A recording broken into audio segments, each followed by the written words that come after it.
Hey ho, let's flow. So as you know, everything in this channel is dedicating you, loved ones, dogs, cats, giraffes if you have them, into the flow state. So today I'm going to speak about breathing. I'm going to speak about using breathing as a means to attune yourself into the flow state, prime yourself to the flow state, because breathing is El Capitano of state changing, state priming, state positioning yourselves to be able to perform your task in a state of flow.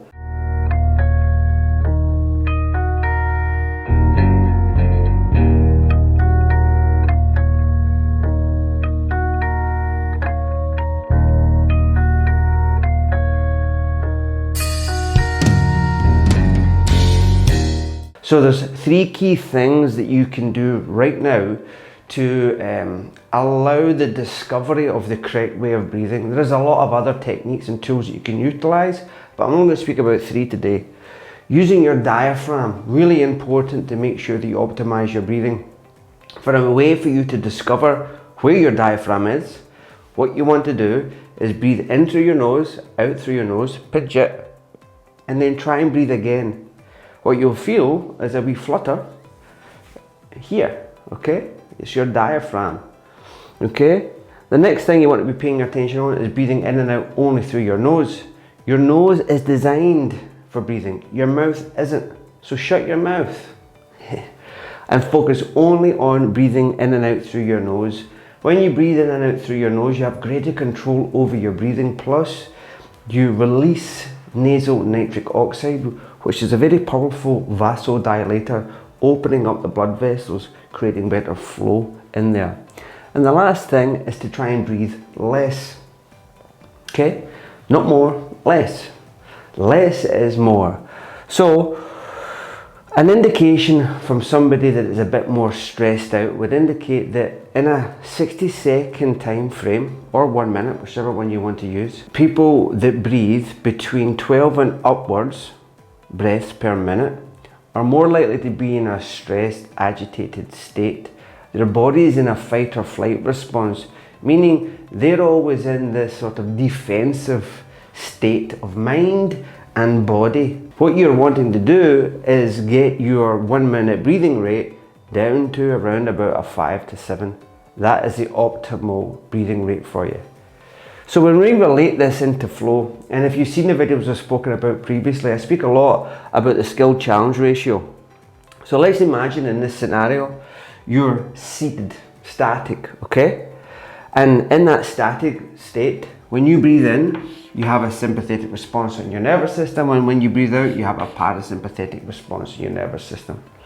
So when you implement your diaphragm, making sure you're breathing fully, deeply, by utilizing your diaphragm, you're breathing in and out through your nose, and you're breathing less, you're also simultaneously finding what's called a vagal tone, or a heart rate variability,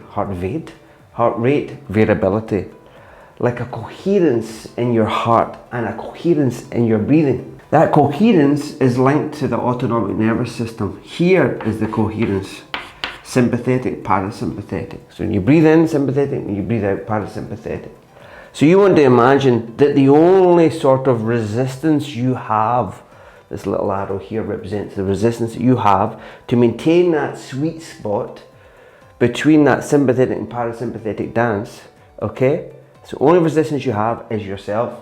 So to do this, you want to think, okay, I'm going to just sit quietly, and I'm going to breathe in and out only through my nose, utilizing my diaphragm and aiming for 5 to 7 breaths a minute. When you do that, it's round about a 4 to 5 count in and a 4 to 5 count out, or take the measurements yourself. One last thing I want to underline with this, that you want to achieve that target, that goal, without creating tension in your body. Don't force it to happen. Allow it to happen. Okay? So, static. Now over here, you want to get the same principle. You still want to breathe with your diaphragm through your nose and breathe less, but this is representing you in a flow doing an activity, whatever that activity is. So I've spoken about this in the past, where you would use a great measurement tool for exercise is something called rate of perceived exertion. 1, too easy. 10, really difficult.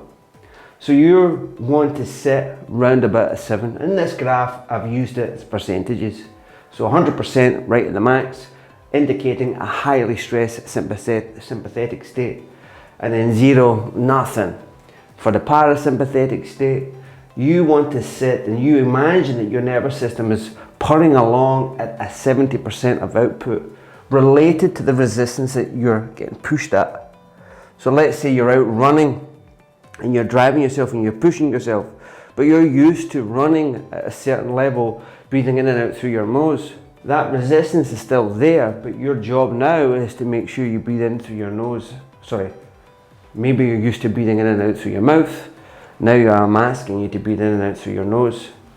So that means that your nose is going to dictate your output. It's going to dictate the way that you face that resistance. This way of implementing your training regime is really going to open up the door to more consistency and flow, not just during the activity, but also in the static state. Because what I'm actually leading you towards is not only will you improve with your sport, with your skill, whatever it may be, but you'll develop this sort of centered mind approach, this sort of centering, this attuning to flow. It's in this state that you're present. It's in this state that you're in the deep now, in the moment, performing related to the environment's challenge on you. Too many people only link flow to something a bit more relaxed, static, sitting down, meditating, focusing on the breathing. It's great. It's a great training tool. This to me is really the art form of it all. Can you maintain that sweet spot with the resistance pushing you greatly? That resistance, that training method when it comes to sport, can also be reflection in day-to-day situations. You could be going into a business meeting and feel resistance and pressure challenging you to maintain this state. That resistance and pressure might be taking you up to a sympathetic response, up to that 100%. That's not optimal for you. This is optimal for you. So you need to utilize your breathing to get yourself down there. Remember, if you're up at this 100%, you focus on your nasal breathing, your diaphragm, and breathing less, and you will find and discover this point here. You can also extend your exhale to create more of a parasympathetic response on that. But these big three here, right? These big three will allow you to discover that. This dance is a heart rate variability, is a coherence to the activity that you're doing. This is a coherence to the activity you're doing. Whatever the resistance you face, you have the controls to keep yourself at that sweet spot. The controls is this, and obviously we're focusing purely on the breathing. I hope this video was useful. It should be useful. It should also feel life-changing, because if you can work with your breathing correctly, you will feel this sort of flow in life, this flow centering. Okay? I'll speak to you all on another video very soon. If you have any questions, please drop a comment below and I'll get back to you as quick as possible. Ciao for now.